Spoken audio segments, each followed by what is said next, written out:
কয়েকটা রাজনৈতিক দল, বিশেষত আলোচিত দলগুলোর মধ্যে জামায়াত এবং এনসিপি এবং খানিকটা ইসলামী আন্দোলনও আছে, তারা নির্বাচনের সাথে কতগুলো যদি কিন্তু যোগ করছে। এটা যদি না হয় নির্বাচন হবে না, এটার আগে নির্বাচন হবে না, এটা করে নির্বাচনে যেতে হবে।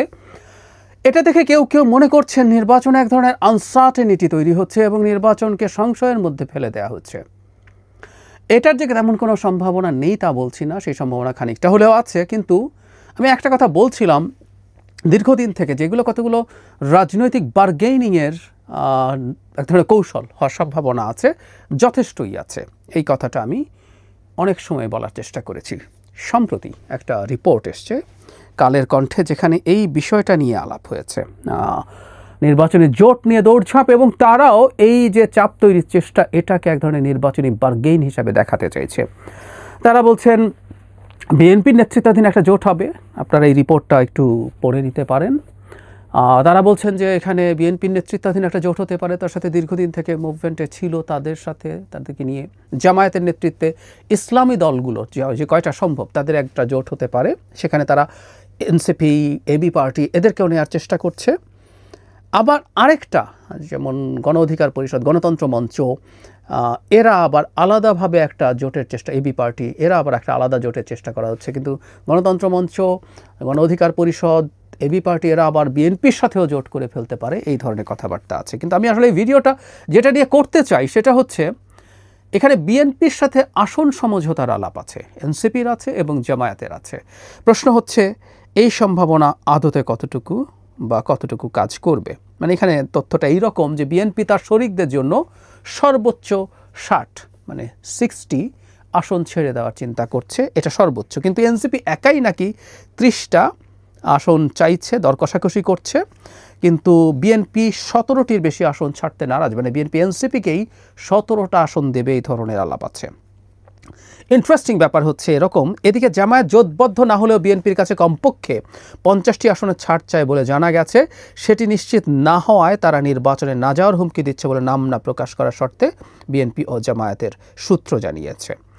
আরেকটা তথ্য আছে, এটা একটু দেখে নেবেন, যে জাতীয় পার্টির উপরে ভর করবে আওয়ামী লীগ, এটা মানে তারা লাঙল নিয়ে নির্বাচন করতে পারে, এই আলাপ আছে। আমি অনেকদিন থেকে বলছি যে জাতীয় পার্টিকে নিষিদ্ধ করে দেওয়ার চিন্তা আসলে মূলত এই কারণে যাতে জামায়াত এবং এনসিপির বিএনপিকে ঠ্যাক দিতে সহজ হয়। এমনকি আওয়ামী লীগ নিষিদ্ধ করার পেছনে ওটাই প্রধান কারণ ছিল, অন্য যত আলাপ হয়েছে এটা প্রধান না। যাই হোক, আমি সেই আলোচনা এখন ঢুকছি না। এখন প্রশ্ন হচ্ছে আসন সমঝোতা কি হবে এবং হওয়ার মাধ্যমে কি অর্জন করা যাবে, বিএনপি কি অর্জন করতে চাইবে। প্রাথমিকভাবে মনে হয় বিএনপির এটা করে লাভ হচ্ছে যে নির্বাচনের আনসার্টিনিটিটা সরানো যাবে। সুতরাং এই যে যদি কিন্তু দিচ্ছে, অনেকগুলো যদি কিন্তু, বিচার চাই, সংস্কার চাই, আইন শৃঙ্খলার অবস্থা ভালো না, নির্বাচন করব না, নির্বাচন কমিশন ভালো না, করব না, এবং আউট অফ দ্য ব্লু হঠাৎ করে এসে হাজির হয়েছে লোয়ার হাউসে প্রপোর্শনাল রিপ্রেজেন্টেশন ছাড়া নির্বাচন হবে না, এবং এটার জন্য রীতিমতো মাঠে আন্দোলন করবে বলে ঘোষণা দিয়েছে জামায়াত। ইসলামী আন্দোলন এটার কথা বলছে। এদিকে এনসিপি গতকালই দেখলাম তারা গণপরিষদ নির্বাচন দিতে হবে, এই আলাপে মাঠে নেমেছে। সুতরাং এই চাপগুলো থেকে মুক্তি পেতে বিএনপি সমঝোতা করতে পারে, এটাকে প্রাথমিকভাবে কারণ বলে মনে হয়।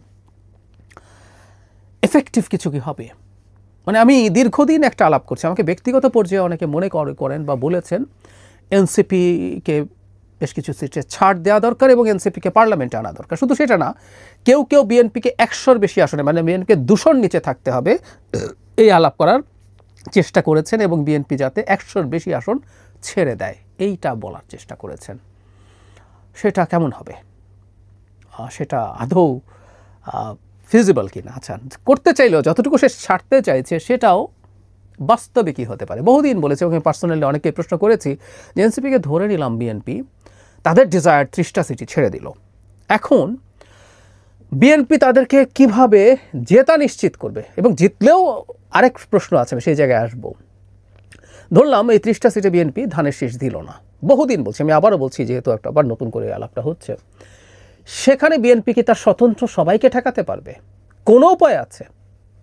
বিএনপির অসংখ্য স্বতন্ত্রের উপরে বিএনপির সর্বোচ্চ নেতৃত্বের নিয়ন্ত্রণই থাকবে না। বিএনপির বহু ক্ষেত্রে চাঁদাবাজিরই নিয়ন্ত্রণ বহিষ্কার করতে পারছে না।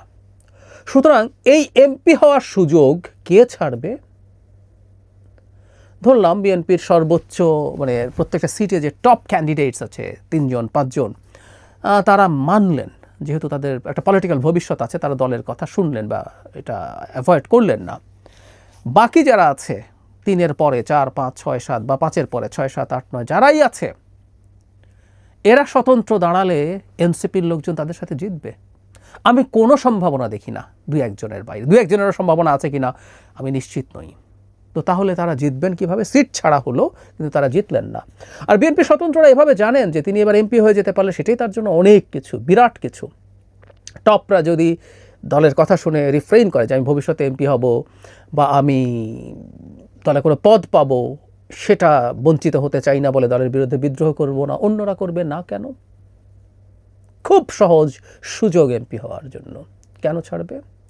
আচ্ছা, তাহলে জেতানোর জন্য যদি এভাবে না হয়, তাহলে কি ইলেকশন ইঞ্জিনিয়ারিং করতে হবে? তাদেরকে যেহেতু পার্লামেন্টে নিতেই হবে, কেউ কেউ 100 জন নিয়ে যেতে হবে বলে আলাপ টালাপ দিচ্ছেন। মানে গাঁজাখুরির সীমা থাকা দরকার, কিন্তু সেটা দেখছি না আমরা। সমস্যা আরও মেজর আছে, তারা জিতলেও, সেটাই আসছি। আচ্ছা, এবার জামায়াতে ইসলামী নির্বাচনে যাবে না বলে ঠেক দিচ্ছে, এবং এই মুহূর্তে জামায়াতে ইসলামী নির্বাচনে না যাওয়াটা অ্যাপারেন্টলি বিএনপির জন্য একটা প্রবলেম্যাটিক ব্যাপার। কারণ আওয়ামী লীগ যেহেতু মাঠে নাই, জাতীয় পার্টি যদি আসে, এবং জাতীয় পার্টিতে যেটা বলা হচ্ছে যে আওয়ামী লীগের সিগনিফিক্যান্ট কিছু লোকজন, সিগনিফিক্যান্ট মানে ওই মার্কা মারা বাইরের কথা বলছি না, বিভিন্ন জায়গায় আওয়ামী লীগের যে পকেট আছে সেগুলোতে কিছু মোটা দাগে গ্রহণযোগ্য লোকজন, তারা হয়তো অ্যাক্টিভলি আওয়ামী লীগে ওভাবে ছিলেন না, কিন্তু আওয়ামী সিম্প্যাথাইজার্স, বিভিন্ন কলেজের টিচার বা এরকম লয়ার্স, এরকম লোকজন যদি আসে, আওয়ামী লীগের ক্যান্ডিডেট হিসেবে কেমন দাঁড়াবে বলা কঠিন। কিন্তু জামায়াতের মতো একটা এই মুহূর্তে দ্বিতীয় সর্বোচ্চ সমর্থনের দল না গেলে সমস্যা আছে। সুতরাং জামায়াত কি চাইতে পারে আমি কিন্তু আগেও বলেছি, সেটা হচ্ছে যেহেতু তাদের জোট হচ্ছে না, জামায়াতের সিটে যদি ধানের শীষ দেবে না, এটা কি হওয়া সম্ভব? আমি জানি না। এত বিরাট পাওয়ারফুল দল হয়ে গেছে জামাত, তারা ধানের শীষ তার ওখানে দেবে না, এটা মেনে নিয়ে নির্বাচন করবে, কিভাবে সম্ভব? I really don't know. আরেকটা কি করার আছে যে জামায়াত তার নিজে জিতবে, তার নিজস্ব যে হিসাব আছে সেটা এসে বিএনপিকে কোনো অনুরোধ করবে না, কিন্তু যেখানে তার জেতার সম্ভাবনা 50-50 বা 50-র কিছুটা কম, বিএনপির কিছুটা বেশি, সেখানে সে একটু তুলনামূলকভাবে দুর্বল ক্যান্ডিডেট দেয়া চাইবে যাতে জামায়াত জিতে আসতে পারে, এই ধরনের সাহায্য চাইবে। কারণ জামায়াত একটা পার্টি হিসাবে দাঁড়িয়ে থাকতে চায়, তাদের আমি ধারণা করি 30-এর বেশি সিট তারা চায়। তাদের সিট এখন ফার্স্ট পাস দ্য পোস্টে 15 হলেই অনেক বেশি হবে বলে আমার মনে হয়। 20 গেল, এটা অনেক কিছু, যদিও কি এক জরিপ বেরিয়েছে ওখানে বিএনপি জামাতের ভোট সমান দেখাচ্ছে। আম সরি, ওই জরিপ টরিপ আমি অ্যাগ্রি করি না, সেটা কেন সেটা আরেক আলোচনা। তো যাই হোক, জামাত সম্ভবত 30 পার হোক, তারা যদি 50 সিটে এরকম দিতে পারে, 30টাও যদি সিট পায়, তাদের হয়তো মনে হবে তারা একটা উল্লেখযোগ্য জায়গায় গেছে। এখন আমরা আসি মূল সংকটটার জায়গায়, এনসিপি জামায়াত। আগে এনসিপির কথাতেই আসে, জামায়াতকে বিএনপির কোনো ছাড় দেওয়া উচিত বলে আমি মনে করি না। কেন করি না আমি সেই জায়গায় শেষে আসবো। আচ্ছা, এনসিপিকে ছাড় দিয়ে এনসিপি বেশ কিছু জায়গায় জিতেও আসলো, তাত্ত্বিকভাবে ধরলাম 20টা সিটে জিতে আসলো, বিএনপি 30টাই ছেড়ে দিল, বা 15টা সিটে জিতে আসলো। মানে তাহলে কি এটা একটা আমিডামি নির্বাচন হচ্ছে, তাই তো? আমরা আওয়ামী লীগের আমিডামি নিয়ে হাসাহাসি করতাম, যেখানে জাতীয় পার্টিকে ছাড় দেওয়া হচ্ছে, ছাড় দিয়ে যে 18 সালের নির্বাচনেও জাতীয় পার্টিকে আওয়ামী লীগ আসন ছেড়ে দিয়েছে, জাতীয় পার্টি নির্বাচিত হয়েছে সো কল্ড, হয়ে এসে আওয়ামী লীগের ছেড়ে দেয়া, যেখানে সেখানে নৌকা ছিল না, সংসদে এসে তারা নাকি বিরোধী দল অফিসিয়াল, 2-1 আবার ওই যে আমরা এভাবে ফান করে বলি কুসুম কুসুম সমালোচনা করতো সরকারেরও। সো এনসিপি এখন তাই করবে। ধানের শীষ প্রার্থী দেয় নেই এমন সিট থেকে জিতে এসে সে বিএনপির সমালোচনা করবে, এটা একটা হাস্যকর কিছু ছাড়া আর কিছুই হবে না। আমিডামি নির্বাচন করে একজনের ফেভার নিয়ে পার্লামেন্টে এসে বিরোধী খেলা হবে। যদিও তাত্ত্বিকভাবে আরেকটা ব্যাপার আছে, এটি একটু বলে রাখা ভালো। আর্টিকেল 70 অনুযায়ী দলের, এখনকার যে বিদ্যমান আর্টিকেল 70, দলের বিরুদ্ধে ভোট দেওয়া যায় না, কিন্তু বেসরকারি সদস্য যারা, বেসরকারি সদস্য মানে যেই দল সরকার গঠন করবে তার যারা মন্ত্র পরিষদে যাবে তার বাইরে সব সদস্য আসলে বেসরকারি সদস্য। সো দলের সদস্যরাই দলকে সমালোচনা করতে পারে। তারপরও একটা দলের ফেভার নিয়ে নির্বাচিত হয়ে বিরোধী খেলা হাস্যকর লাগবে আমার কাছে মনে হয়। এটা কিভাবে নেবে জানি না। তারপরও আমি হয়তো এনসিপির ব্যাপারটা ছাড় দিতে পারি, তাদের অর্জনকে, তাদের ত্যাগকে যদি রেকগনাইজ করতে হয়, সেটার মাধ্যমে করলে এটা একটা বিশেষ পরিস্থিতি হিসাবে আমরা মেনেও নিলাম। কিন্তু আমি ব্যক্তিগতভাবে মনে করি জামায়াতকে ন্যূনতম ছাড় দেওয়া উচিত না।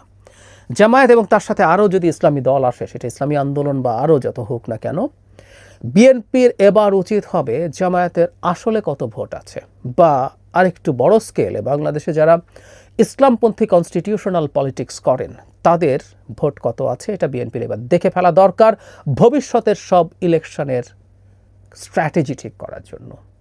সুতরাং কোনোভাবেই জামাতকে ন্যূনতম ছাড় বিএনপি দেওয়া উচিত না। অন্য সব ইস্যু সরিয়ে রাখি, এর সাথে জামাতের ইমেজ আছে, জামাতের সাম্প্রতিক আচরণ আছে, সব সরিয়ে রাখি। শুধুমাত্র ভবিষ্যতের ইলেকশন স্ট্র্যাটেজির জন্য জামাতের শক্তি পরীক্ষা করা খুবই জরুরি এবার। আমি আশা করি বিএনপি জামাতের এই কিছুটা হম্বিতম্বি হচ্ছে, এই করবো না ওই করবো না, আমি আশা করি বিএনপি এই জিনিসগুলোকে খুব একটা পাত্তা দেবে না। কারণ আমি আগে একদিন বলেছি জামাত এই ঐতিহাসিক ভুল আশা করি করবে না। অবশ্য কেউ কেউ বলে তাদের 20-30 বছর পর পর আটারলি স্টুপিডের মতো কাজ করার অভিজ্ঞতা আছে, এবারও তারা করে কি না। তারা এবার ইভেন অল্প সিট পেলেও তারা দ্বিতীয় সর্বোচ্চ হওয়ার সম্ভাবনা আছে, এবং তারা তাদের মতো করে রাজনীতি করার সুযোগ আছে। তারা নির্বাচনে না যাওয়া মানে বিরোধিতা দূরেই থাকুক, না যাওয়া মানেও হচ্ছে, যদিও তাদের কেউ কেউ বিরাট হুঙ্কার দিচ্ছেন নির্বাচন ঠেকিয়ে দেবেন, তো সেই হুঙ্কার সরিয়ে রাখি। বিএনপির সাথে পাল্টা হুঙ্কারে তারা পেরে উঠবেন না, তার আশপাশেও নেই। কিন্তু বলছি এসব না করে তারা যদি নির্বাচনে নাও গিয়ে থাকেন, এটাও বিএনপির মারাত্মক বিরুদ্ধচারণ করা, এটাও তাদের ঐতিহাসিক ভুল হবে। কারণ বিএনপির সাথে শত্রুতা করে দেশের রাজনীতির মাঠে জামায়াতের খুব ভালো করা কঠিন হবে। রাদার একটা গণতান্ত্রিক পরিবেশ নিশ্চিত করে সেখানে রাজনীতি করে তারা যদি পারে গ্রো করে মানুষের ম্যান্ডেট নিয়ে ক্ষমতায় যাওয়ার চেষ্টা করাই উচিত হবে, তাদের জন্য যে কোনো বিবেচনায় ভালো। কিন্তু